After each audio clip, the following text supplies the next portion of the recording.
Massage and manual therapist. Think elbow pain always comes from the forearm? I had a client walk in with classic lateral elbow pain, what most people would call tennis elbow. But here's the surprising part.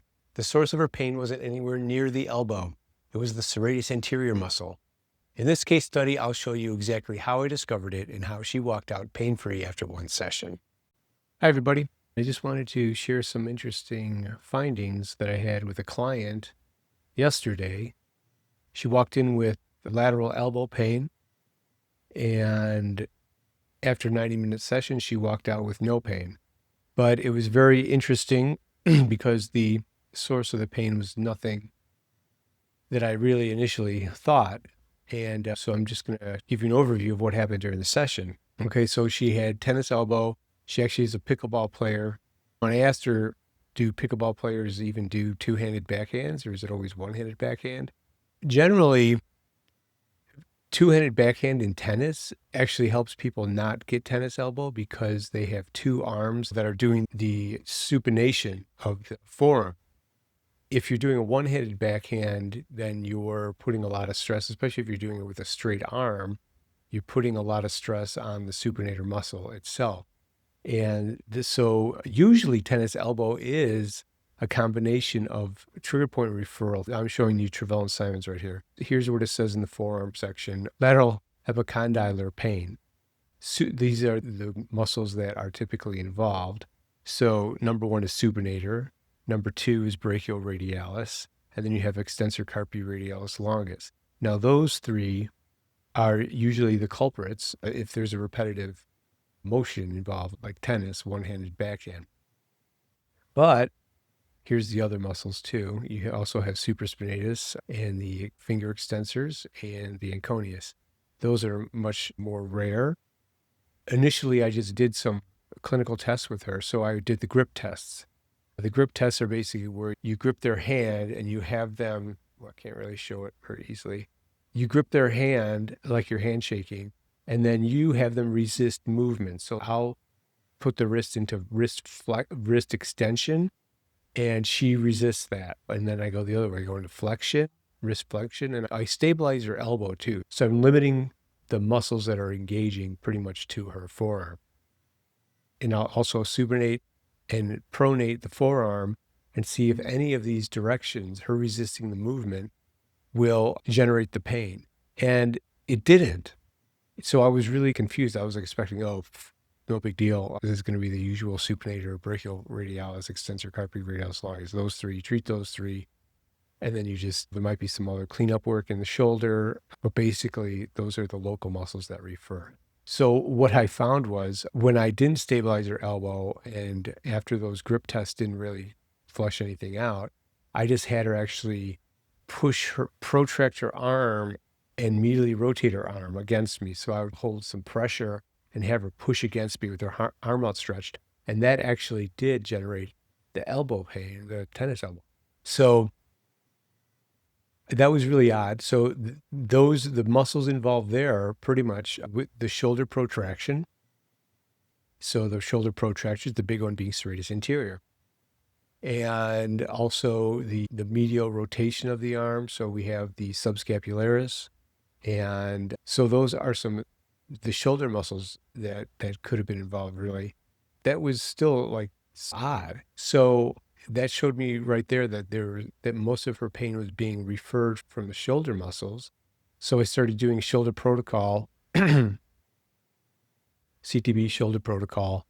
And when I actually got to her serratus anterior, I actually found a hard bundle of fibers in her low serratus anterior. Let's go to serratus anterior. Serratus anterior.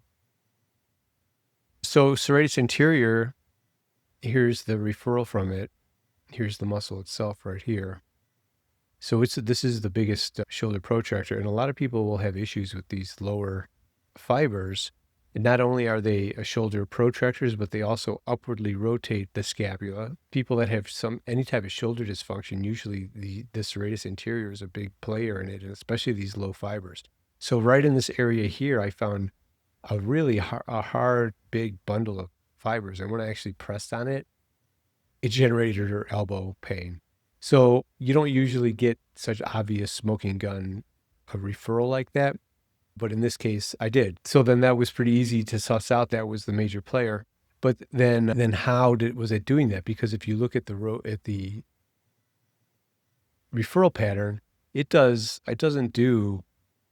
medial epicondyle pain, if anything, directly, right? But it does go into the triceps, and the tricep is a tennis elbow pain producer. Let's look at tricep.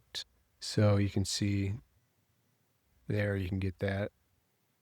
Also, this could be interpreted as that as well. And so serratus anterior could be satelliting into the tricep.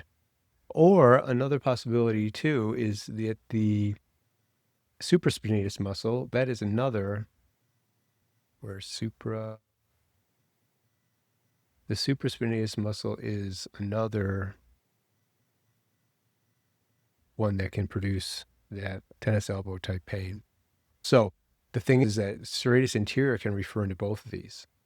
So direct referral from serratus anterior can go over triceps, which then satellites into the elbow pain. So it creates the elbow pain through the triceps. Or serratus anterior can throw referral into the low trap, which then puts referral over the supraspinatus muscle and then to the lateral epicondyle. Those are two paths. And I just wanted, basically she walked out pain-free because I treated her serratus anterior and the other scapular muscle, so everything attached to the scapula, in order to reduce the trigger points in the serratus anterior. And it worked. And then I gave her homework. I gave her my 4-position self-treatment for scapular positioning.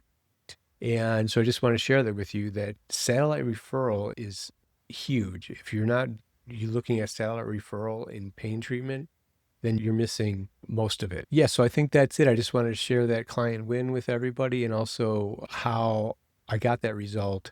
And it wasn't through the usual methods. It was through tracking the satellite referral. And also, I just want to emphasize that the serratus anterior muscle is such a huge player in any upper body and forearm pain complaint. It's ridiculous how it's the source of so many issues. Thanks for watching. If you found this case study helpful and want to see more real client examples, come join me in the PainHacker Hub. It's my free online community for massage and manual therapists, where I share training, case studies, and resources to help you get better results with pain. You'll find the link below this video, and I'd love to see you inside.